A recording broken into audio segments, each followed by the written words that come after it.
bankruptcy. This time it lists more than 100,000 creditors. Steve Kathan, CBS News. You give us 12 minutes and 40 seconds, we'll give you Chattanooga and the News Talk 1240.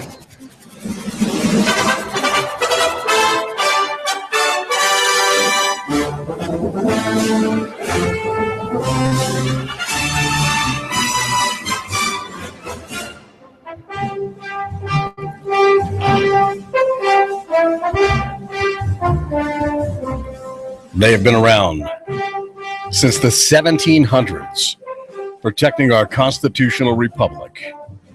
They are the United States Marines. They are a proud people. Once a Marine, always a Marine. That's the Marine hymn. We're honoring the Marines today and discussing terrorism in Chattanooga. With me is the one and only news director of Hot News Talk Radio. We just call him Russell. Russell Stroud. You only call me by my full name. We just call him Russell. We have Eric here, David Toulis, and Tex. Greg Luther will be in. I'm Sab Capelli. This is going to be more of an informal forum here. You're also welcome to join on the discussion, at 423-800-8949, 423-800-8949, because we're just trying to get our arms around what exactly happened the other day. We're trying to come to terms with this and figure out why here in Chattanooga. What's the government really up to? What is our role in this as individuals and a radio station? And we're going to start with the timeline because Russell is here as the news director all day. Russell, let's go back to when you first heard of the shooting and let's discuss the timeline of events. Okay, well, when I first heard about it on Twitter, believe it or not, I was just browsing Twitter before I start up the show. I always do that just to see if anything happens, because Twitter is actually kind of an important news source nowadays. I was just scrolling through there to see if anything was going on, and a bunch of my friends are posting about how you need to be careful if you're going to be going downtown because there was somebody downtown shooting people. So I read downtown shooting people, and I'm thinking, well, that happens, and you don't really think anything about it. Maybe I should have, but I didn't. And then later on, we started getting reports pouring in over Twitter, Facebook, everywhere that there was an actual major shooting event with multiple casualties, possibly. And so that's when I sort of kicked it into gear and just interrupted the normal show that I usually do and just broadcasted coverage. And that's why we're the Twitter radio station. You report, the world decides. Right. Hot News Talk Radio is on Twitter, and that's a source where you can feed us. The world of journalism is changed. It's no longer top down, it's bottom up, which means you, the individual, are now the reporter. And as you see, this first broke from someone on the scene tweeting. Yes. And that is so important for especially terrestrial radio, that the individual on the scene tweeted at Hot News Talk Radio so that we then can report it to everyone.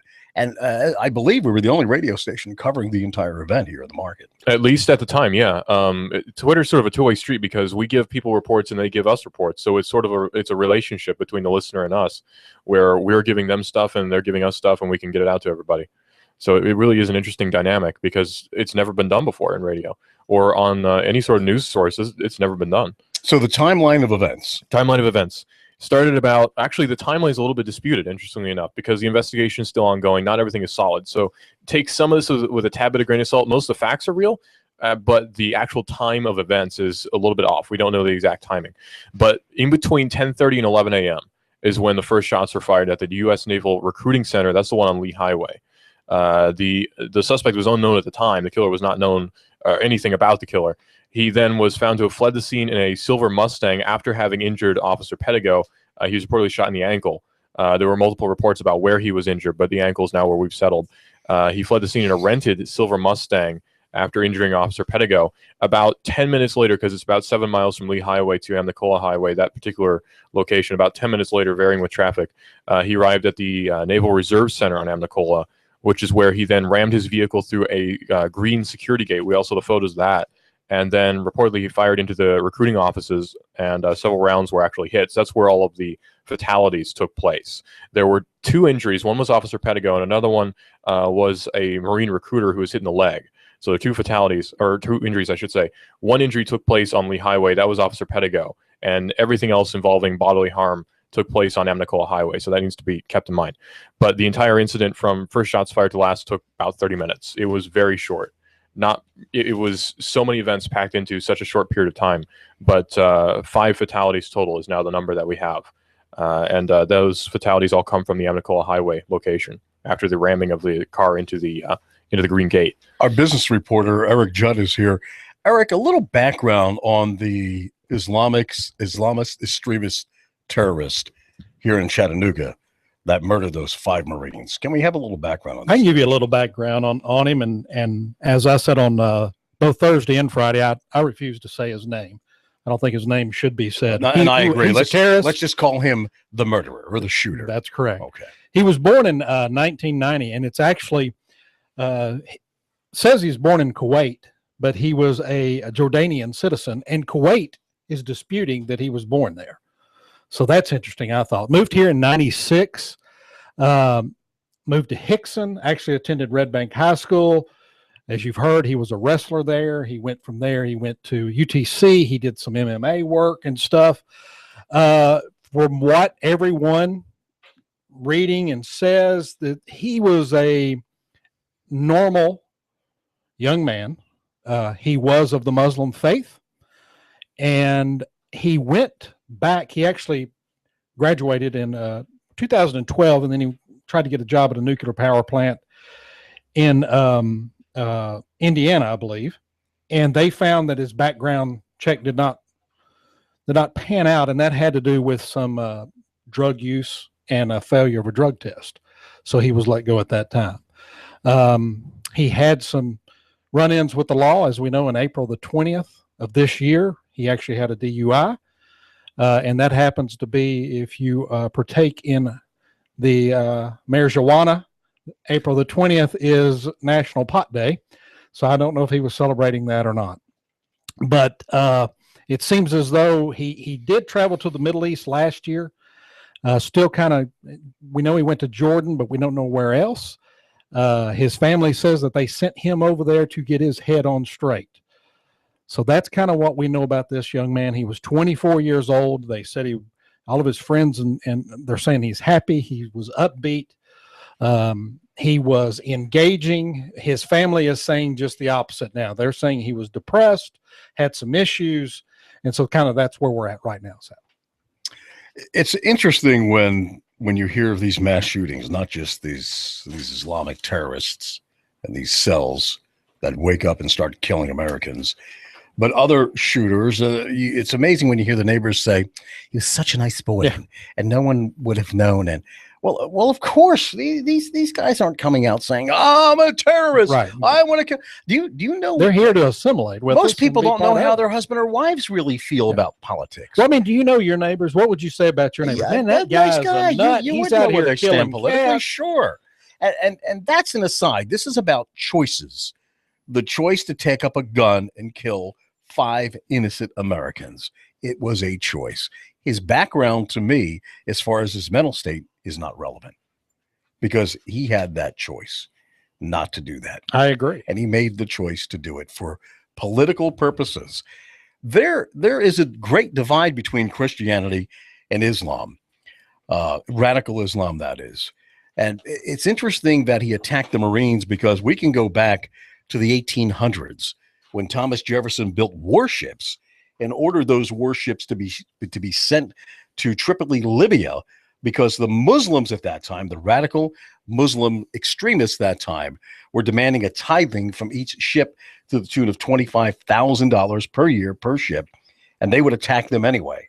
And this was American ships and international ships wanting to do trade. And Jefferson had had enough, and he sent the Marines in and slaughtered them in Tripoli, Libya. Hence the Marine hymn, from the shores of Montezuma to the shores of Tripoli. So that's from where that arises. So radical Muslims, radical Islam has been a problem to this republic and most civilized countries and governments for many hundreds of years now. David, why is that? What is the great divide between Christianity and the radical Muslim faith? Well, that's a great question, Seb. We have here in Chattanooga playing out Thursday and today even a conflict between 2 total systems. One is Christianity and what I'd like to call its bastard child, which is modern progressive statism, the idea that we have salvation by the modern state, versus the forces of Mohammedanism, which is a total system. Christianity and Islam, as it's called, are in conflict. Both have the claim on the whole man.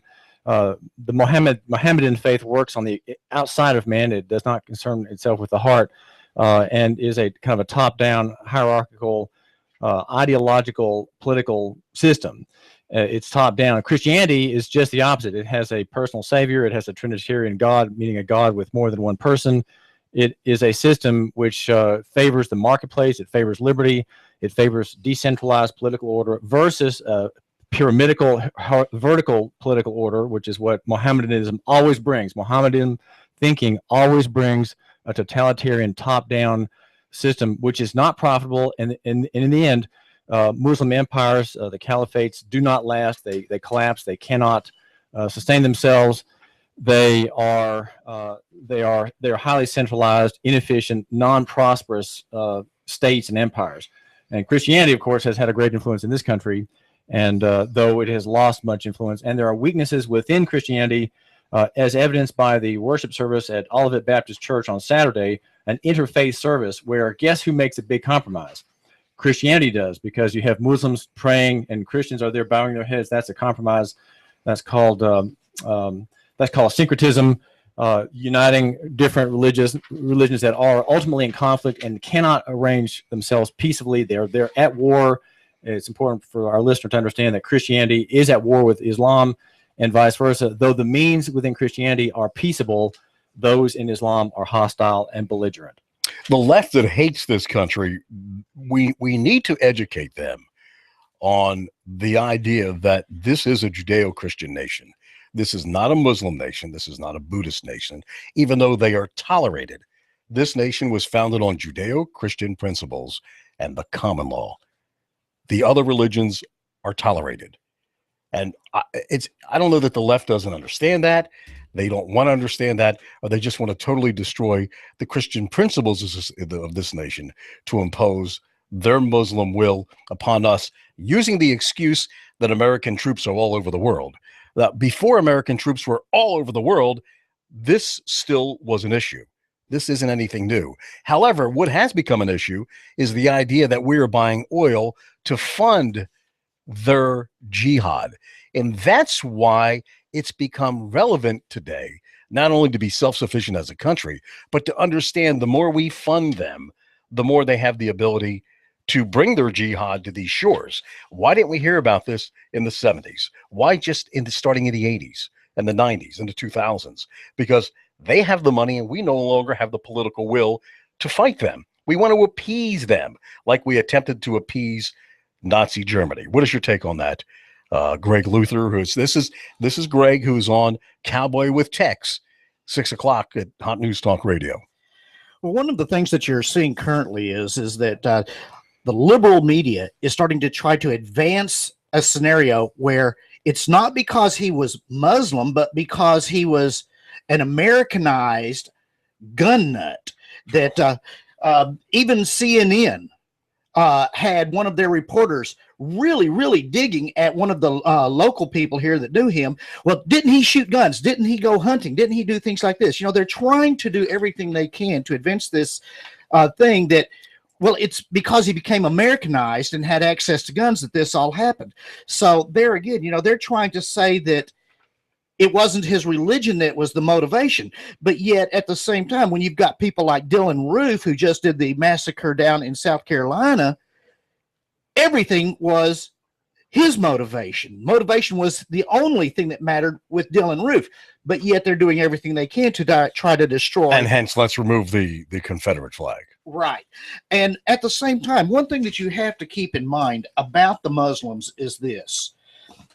In Christianity, it is taught, no matter what branch of Christianity you're in, that you do not lie to anybody ever. You are always truthful. Whereas the Muslims actually have a word, taqiyya, which means deception, which means that Muslims can lie to non-Muslims. In fact, they are encouraged to lie to non-Muslims to advance the Islamic cause. So that means that when you get statements like his family's statement that's saying that, well, he was on drugs, he was depressed, he was things like this, we have to look at that with a bit of a jaundiced eye, because was it, or are they just saying this to remove the excuse that it was a jihad? And that's to lie to strengthen Islam, and that's in the Quran, and that's yes, that is taught. All right. Muslims are taught that. You can enslave for sex and work. You can rape, marry, and divorce prepubescent girls. You can beat sex slaves, work slaves, and wives. You will need 4 Muslim male witnesses to prove a rape. Kill Jews and Christians if they do not convert or pay their tax. And there is a heavy tax which one can pay to be a Christian in their nations. And in some Muslim nations, they do tolerate it. Yes, not all, but in like some. Saudi Arabia. Mm-hmm. But at the same time, then you've got groups like ISIS that they're not interested in the tax. It's convert or die.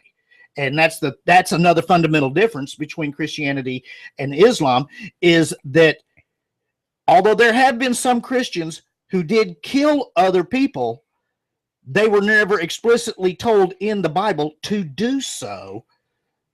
In fact, a lot of times when you had groups like Northern Ireland, where you had the Catholics versus the Protestants, Christians around the world came out and said not to do that. To put this whole picture in its proper perspective, we have a group of individuals that are self-hating Jews, self-hating Americans, that are typically propagandized in the government institutions of lower learning, known as public schools and colleges. So by the time you have your 4-year degree, you hate everything about America, because the idea is to tear down just this Judeo-Christian republic and insert what? Socialism, Marxism, fascism, communism, Islamic law, anything that isn't founded on the basic principles of Judeo-Christian ethics and values. They actually, see, we don't hate them, but they hate us. And when I say us, we don't pretend to be who we are. If you listen to Hot News Talk Radio, we're a courageous radio station, and we'll tell you who we are.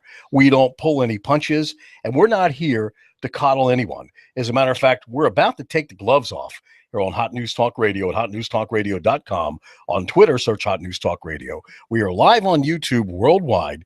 Go to YouTube and Hot News Talk Radio, and on Facebook, Hot News Talk Radio. I'm Sab Capelli, along with Eric Judd, David Toulis, who will be on at 1 o'clock. Of course, Russell Stroud has Digital Drive at noon, and Tex Greg is on at 6 o'clock here at Hot News Talk Radio.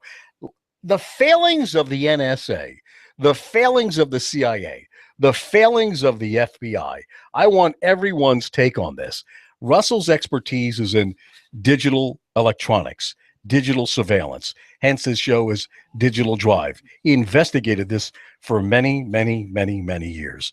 Russell, what is your take on the NSA, on the CIA, on the FBI, on Homeland Security, and other government agencies that claim to be protecting American citizens? And to do that, they have to actually invade every single one of our emails, our texts, and phone calls.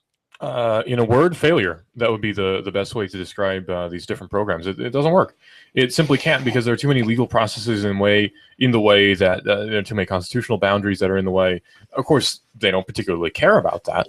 But when it comes right down to it, it's often a question of, well, how can we get around these constitutional problems? How can we get around the problem of the Fourth Amendment? This is just a little thing that gets in the way of us. And the Fourth Amendment would be search and seizure. There should be no searches and seizures without an oath of affirmation. Correct. And a warrant. Right. And they try to get around the whole warrant thing by saying, well, we have probable cause because of keywords. I'm like, but aren't they keeping us safe? Isn't the NSA keeping us safe? Because of the NSA, don't we have less terrorist attacks? I would say no. There's been no conclusive proof of that. From internal reviews, the FBI did an internal review of the NSA, found no proof of that. Now, there may be evidence that we're not made aware of, but I'm not aware of that. So the purpose of the NSA and information gathering of the average American citizen, even though every single terrorist attack on American soil against Americans and American troops since 9/11 have been radical, male, Muslim terrorists. Every single one.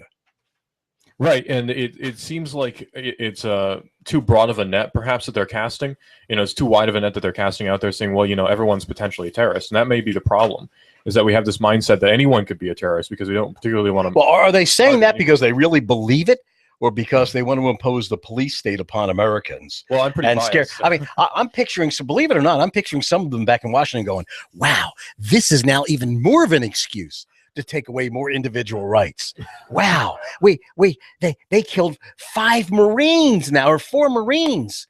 And a sailor, and shot a police officer. This is even more of an excuse. Well, listen, I was to whittle away your rights, because those who were willing to sacrifice their liberty for security deserve neither liberty nor security. Exactly. However, it seems like that mantra has disappeared. We want security. Please, government, be there for us. We have this idea that the government is there to keep us safe at all times, and we should take no measures to keep ourselves safe. I don't need to buy a gun. I have, the police are here to save me if there's a terrorist attack. But I mean, it's probably a good idea to take preventative measures anyway. I mean, in this particular case, yeah, the police did solve the problem. The killer was shot, and that's good. But perhaps had there been somebody there, say on Lee Highway with a handgun on his side, perhaps that would have shortened the issue. What's your take on this, Eric? Eric Judd is our business director. I'm going to say this. I think they've been very successful, and here's why. They've collected a lot of data on us, and we just saw last week where the Obama administration is taking HUD and expanding the Fair Housing Act, and they're taking all of that information they've learned about us, and they're going to start going and looking at not cities, but they're looking at individual neighborhoods and subdivisions and saying, you know what?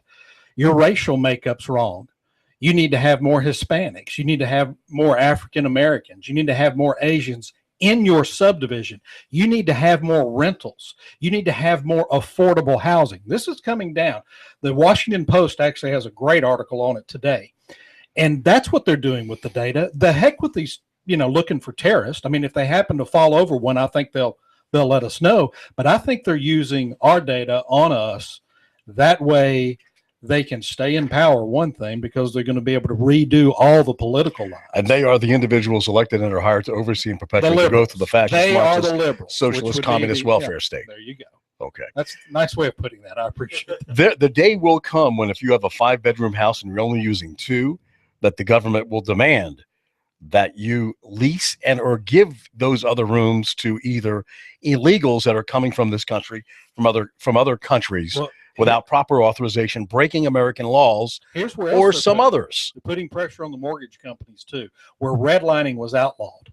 Now they're coming in and saying, wait a minute, Bank of America, you don't do enough business in the Hispanic community, so you need to go away from these type people and go toward these type people. We need to see more loans, whether they can afford it or not. We need to see more loans, and we need to see more loans in the subdivision. Now, we know the socialists, Democrats, and brain dead liberals are going to say, oh, they're just a bunch of racists. It's not about that. It has to deal with freedom of choice, that you should have the ability to choose whether or not you want someone in your home, in your business, whether you want a tax taken out of your paycheck, whether or not you want to be involved in Social Security. I remember when I was a kid getting my first job at 16, they said, we have to take this from you. I'm like, well, then don't tell me I'm free. Yeah. Stop lying. Well, and the point is, you can make the choice to say no in this constitutional republic. Let's analyze where this problem began. And I'm going to go back to America's first terrorist, which is Abraham Lincoln, who imposed the first income tax upon America, murdered 400,000 to 500,000 Southerners in order to impose his northern. This comes from a Yankee. Northern poison. This comes from a Yankee. His northern poison upon the South. And from there, all evil arose. So I believe in modern times, we can not say modern times, 100, 150 years, we can trace this back to Abraham Lincoln's evil doings. I would agree. And now we have Supreme Court decisions like Marbury versus Madison, which allows, or the federal government believes it allows them to create all these agencies to impose their will, which is strictly in diametric opposition to what the founders envisioned. So the federal government went after the war, or during the war, when we took power from the states and put it in the federal government's hands, is when it all started. You're absolutely correct. Terrorism in Chattanooga is part of this. Terrorism in Chattanooga, Islamic extremist terrorists in Chattanooga, striking and attacking 5 Marines. I'm going to lay right on the 4 Marines, excuse me, and another and a naval and a naval personnel. Well, that is a Marine. Navy is part of the Marines, but if you want to be technical, I think Well, Marines would be part of the Navy. they're considered they're all considered mariners. That's where originally it came from. Marines are a branch of the Navy. There, at least they were. However, I want to throw this squarely on the shoulders of Abraham Lincoln and his federal tyranny. If that federal tyranny wasn't imposed upon the states, we wouldn't have this mess. You know, this is the results. This is the pimple because you've eaten the chocolate cake, and it's sweet. You know, all the federal treats are sweet. The idea that everyone gets a check, that everyone has a job, that everyone is protected. That's the sweet. And now we're dealing with the pimples. And now the treats are ingrained in what we watch on TV. I'm not talking about news. I'm talking about what we go to the movies to see, what we read for entertainment. When a ex-athlete has a bizarre surgery and we talk about it 2 weeks, that is their ploy to say, we're going to get your focus where it should be off over into this. I mean, there was a larger discussion on that than there has been about the American culture being under attack. Hot News Talk Radio, hotnewstalkradio.com. On Twitter, search Hot News Talk Radio. Go to TuneIn Radio, Hot News Talk Radio, hotnewstalkradio.com. Locally at 1240 a.m., Hot News Talk Radio. Terrorism in Chattanooga, Tennessee. We are live with an ad-lib discussion from all of our hosts here at Hot News Talk Radio. And when I bring up Lincoln, people say you're crazy. But if you don't go back to the original problem, the epistemology, you will not be able to fix it. If you're eating bad food and you get cancer, whose fault is it? So we have to look and see, what did they do that was wrong that we can correct? The answer is just say no. Say no to the federal tyranny and the federal imposition. David, what is your take on this? Well, we're talking about, this is David Toulis, we're talking about surveillance and the surveillance apparatus. The important thing to remember is that you, our listener, are under surveillance right now. It's a violation of your state right to be free from unreasonable and unwarranted searches and seizures, and also your federal right under the Fourth Amendment. It's a total system.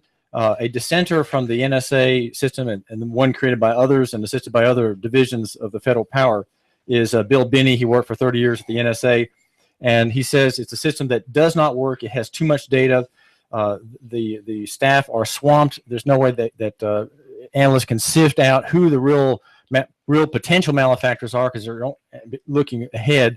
There are only so many people who can analyze the thought crimes, if you will, of people who are going to be doing in God's providence a few days later possibly a terrorist act. Yet the system is going to be very good at forensics, which is to say analyzing what happened after a crime or an act of terrorism. Now, if I could dissent from the radio station's view here, this was not an act of terrorism here in Chattanooga. It was a paramilitary act by a non-state actor against soft American military targets. It was not terrorism. Terrorism would have been an act had Muhammad attacked the hair salon a couple doors down from the recruitment center, or gone over the dam and gone to Northgate Mall and shut up the mall. That's terrorism. That's a different thing. This is a paramilitary attack. But it was not predicted, though we were told that Muhammad's dad, who works for city government, was under surveillance in some time prior. Surveillance is an evil because it is a hallmark of a society that's under suppression, that is under the claims of the state, the prior claims of the state. There is no prior claim of you, the individual, or the family, or the business, or the private party, or the political activist. No one has any prior claim. No one has any really liberty to move or to act. The danger is what's called prior restraint. And Bill Killian, the federal prosecutor in the Chattanooga district, has been involved for the past 2 years in prior restraint of the free press, and you, my listener, posting comments on Facebook and other media that are negative toward the Mohammedan scheme of things. He gave a speech not long ago, and even here in Chattanooga released a press statement indicating that that people are going to be carefully watched on the exercise of their First Amendment rights. So not only is surveillance quietly instilling fear over the years among our hearts, in our population, you and our association, but here now we have explicit claims by a prosecutor that we're going to be monitoring the exercise of the First Amendment. And if we're going to be enforcing, he said, enforcing the First Amendment. You can't enforce the First Amendment. You can only enforce it against a government actor, not ever against private parties who have a dispute over religion or politics. And I say, do not quell your speech. Do not be shaken by this and this FBI actor. This is Sab Capelli at Hot News Talk Radio, and I'm here to tell you that based on the evidence, a Muslim extremist terrorist murdered 5 American military personnel. You're not going to hear that from the FBI. We will not be coward. The other media will be. We will not.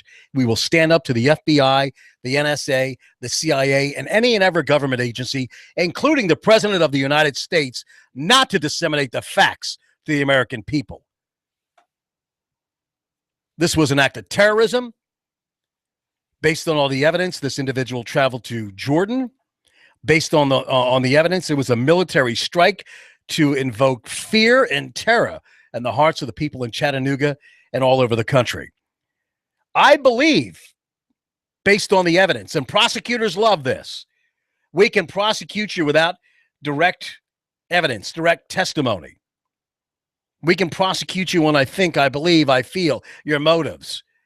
That it's been handed down from the top that you do not use the word terrorism or terrorist. This was an individual actor. And I believe the FBI and other federal agencies are carrying the water for Barack Obama, who's an apologist for Middle East terrorists and terrorism and doesn't have the stomach or the will or the desire to eradicate them. So what are you going to do about that, FBI? You heard me say it. Do something about it. I dare you. What's your take on this?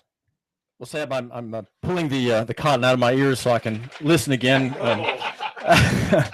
This is David Toulis, and you're hearing Sab Capelli, one of the, my fellow owner here at this very wild and woolly radio station. What is the role of the president in all this? Well, directly in the Chattanooga case, nothing at all. He is simply the head of general government. He is a Muslim sympathizer. President Obama is. He, if not actually Muslim, text is saying he has a veneer of Christianity.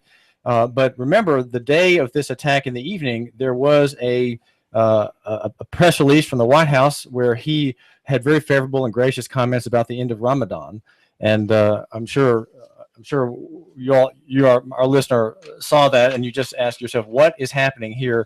Why the celebration of this end of this period of fasting now over? We can feast now that Ramadan is over. And there are 5 men whose bodies are still slightly warm after having been shot in Chattanooga earlier in the day. I wonder if he's going to make an appearance here. I just wonder. By the way, it's amazing how this Judeo-Christian nation can be so forgiving. And that's not to say that everyone that practices the Islamic faith, that is a Muslim, is a bad person. If you look at it statistically, it's very, very, very small. And there's no reason why we as Christians should not continue to try to convert them to the right religion, which is Christianity, and get them out of their evil ways of the Quran and their evil beliefs. We need to do that. We need to constantly be telling them how they're wrong. If you don't want anybody mad at you, don't talk. But the second you open your mouth about anything, someone's going to get mad at you. But you know what? Sometimes it is necessary to help another individual, like Muslims, like Buddhists, like non-Judeo-Christians. We need to impart our wisdom to you and tell you to come to the light, because we don't want to see you burn in hell, because we love you and care about you. That's what we're about love. We don't want to kill you. We may have to. The U.S. may have to go over there and bomb you. Whoa. We don't want to love bomb. We don't want to have to do this. But it's not our. But keep sending people over here, ISIS, to do this, and you're gonna take a nice shower of napalm. I'll say one thing. The mainstream media does one thing that just drives me absolutely nuts. And we're mainstream media, by the way. So you're talking about us, CBS News, Fox News. I mean, well, you're talking about the national media out of New York. Media, okay, I'll go with that. The national media is they always want to say, well, you have the devout Muslims, the moderate Muslims, the radical Muslims. The fact of the matter is that they define all of these absolutely wrong. They want to say the radical Muslims are the ones that actually follow. I mean, the radical Muslims are the ones that actually follow the Quran. Mhm. They're the ones that are the devout Muslims because they're doing what their book says. The moderate Muslims, they're the ones that are actually radical because they're doing their own interpretation of the Quran, saying that they don't do different things than what the Quran says. Well, we don't attack them. Well, that's a radical belief in the Middle East. The devout Muslims are the ones that want to kill you or to help those that do. Like they say, what's the difference between a radical Muslim and a moderate Muslim?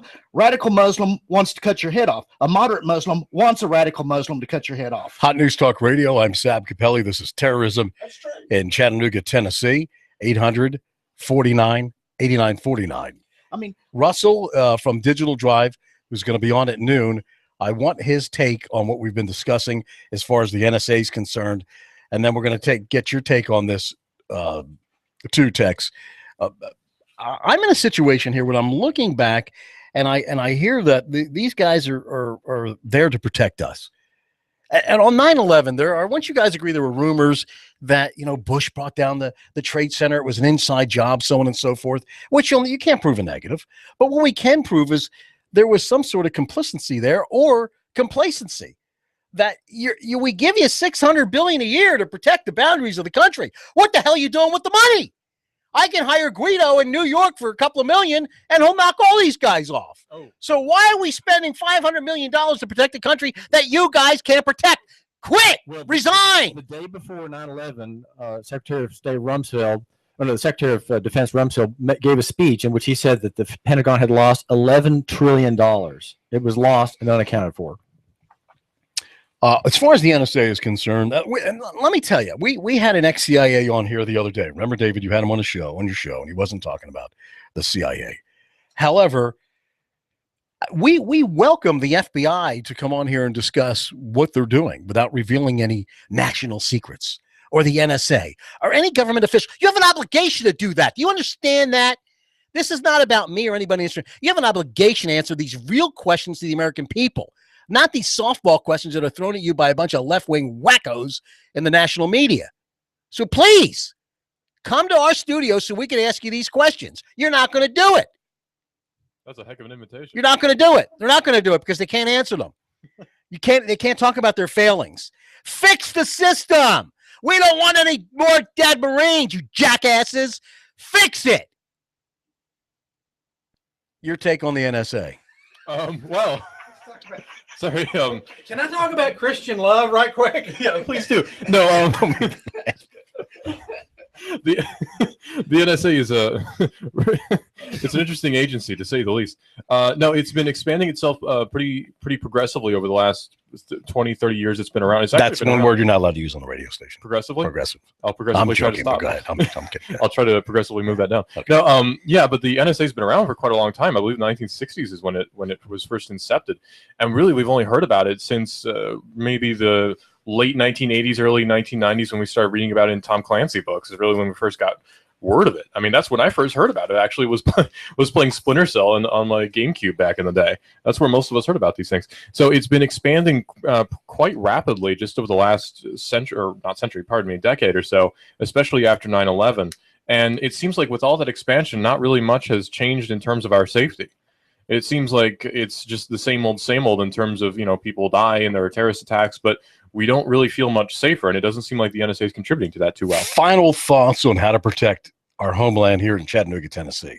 We as individuals, what do you believe we can do to protect the homeland here in Chattanooga, Tennessee, knowing that the federal government that is in denial of what actually took place and what's going on is not going to do it?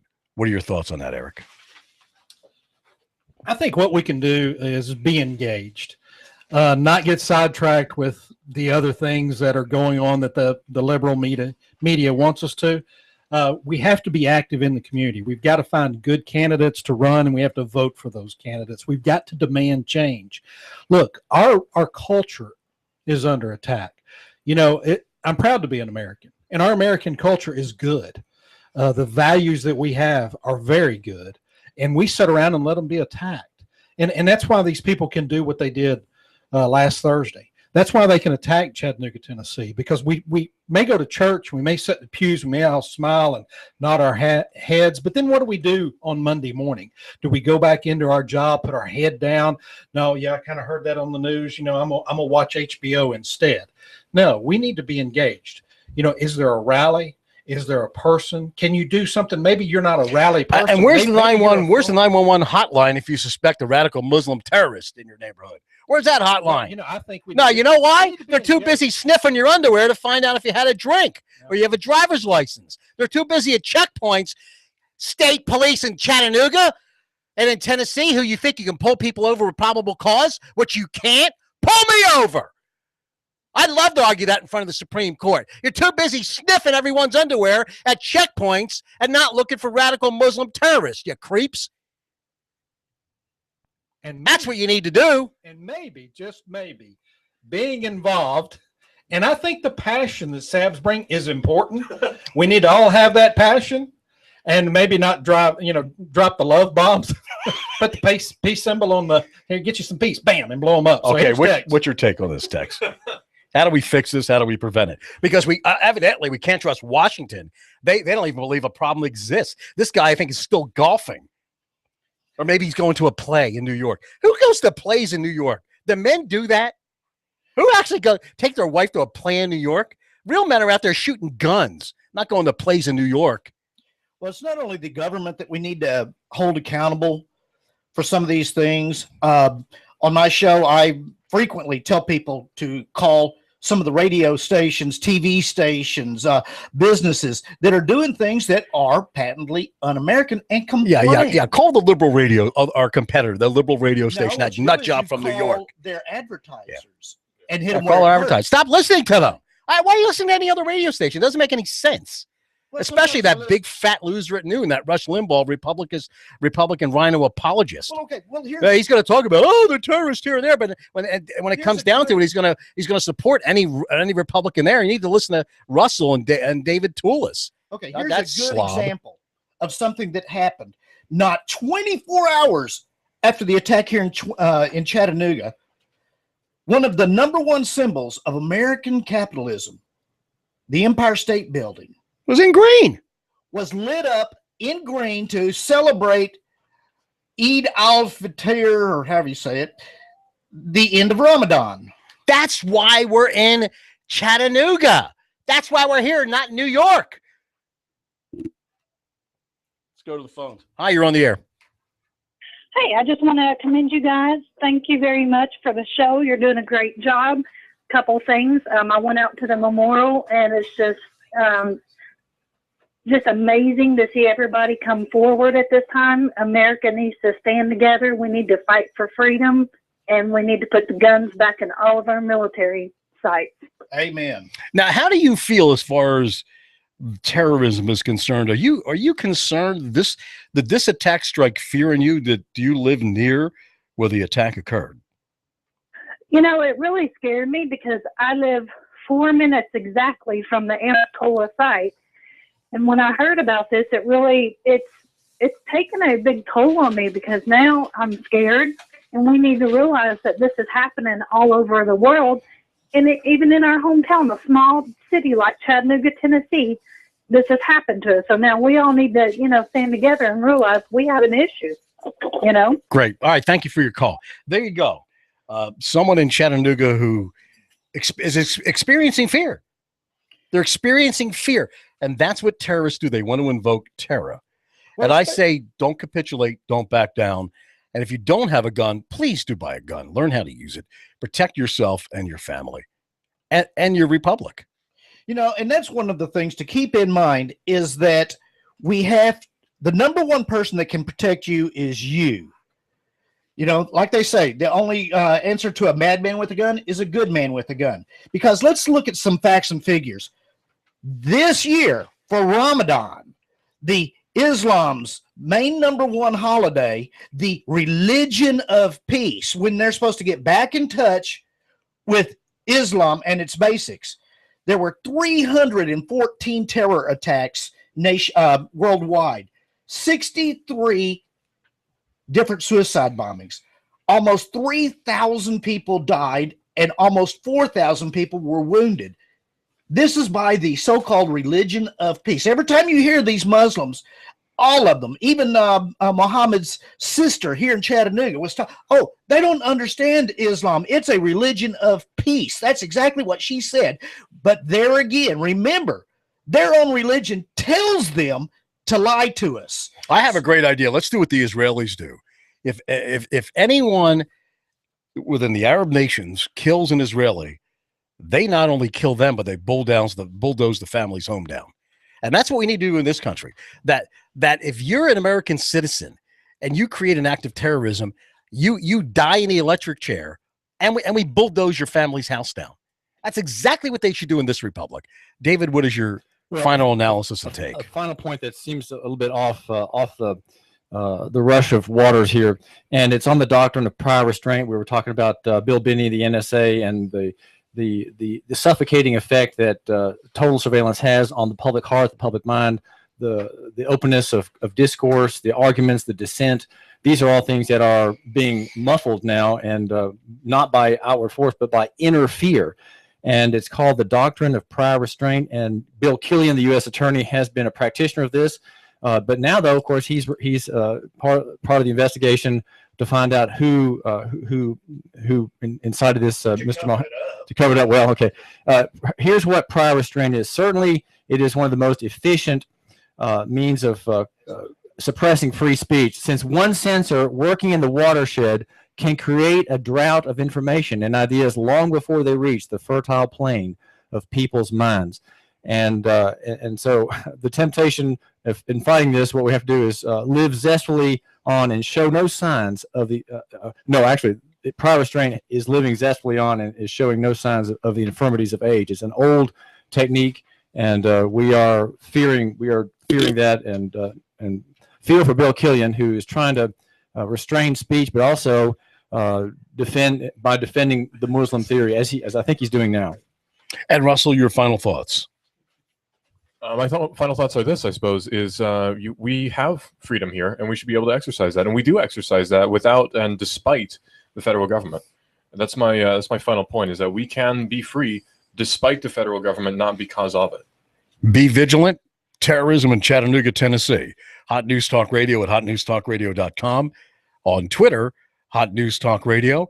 You can go to Hot News Talk Radio at TuneIn Radio and check us out live on your smartphone at 12:40 a.m. locally. I'm Sab Capelli. Eric Judd with us. He's our business analyst. He's on 11 o'clock most days.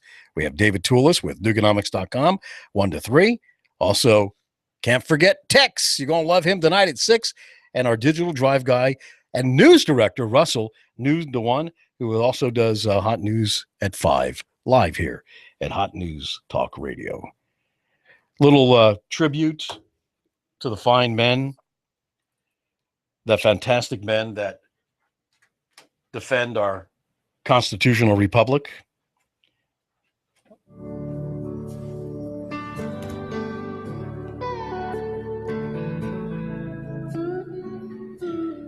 Staff Sergeant David A. Wyatt. He's of Boone, North Carolina. Lived in Hickson with his wife and children. His wife says he was such a great husband and father. Rank of E6. Battalion 14th Marine Regiment, 4th Marine Division, Marine Forces Reserve. Deployed Operation Enduring Freedom, Operation Iraqi Freedom, Operation Iraqi Freedom for a second time.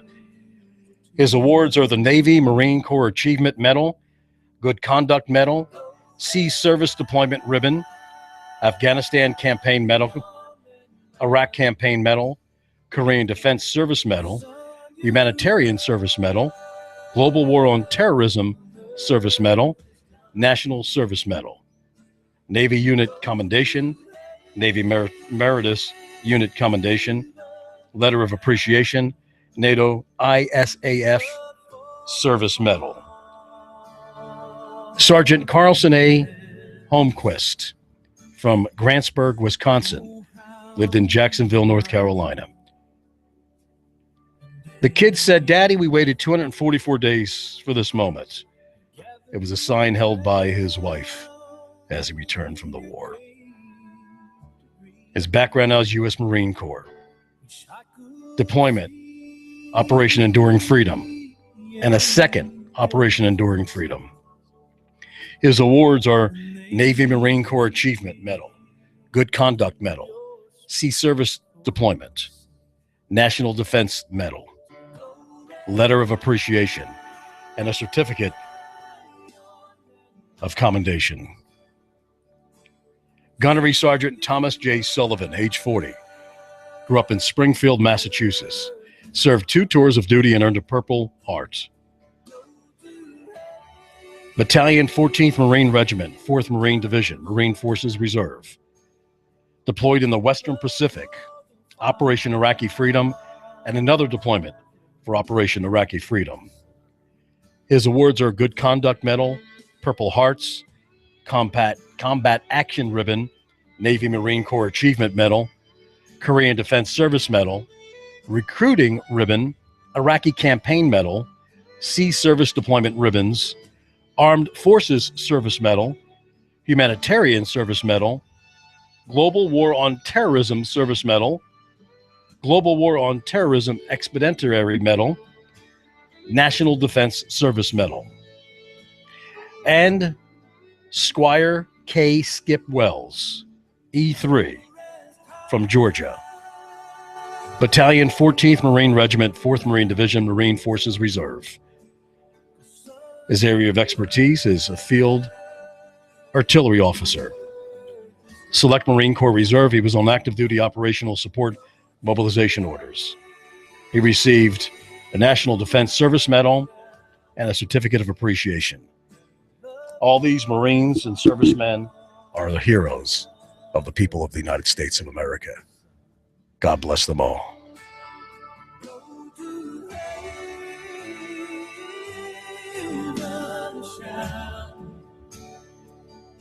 Love for the Father and Son.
You give us 12 minutes and 40 seconds, we'll give you Chattanooga and the world. WSDT Sunny Daisy, Chattanooga. CBS News. I'm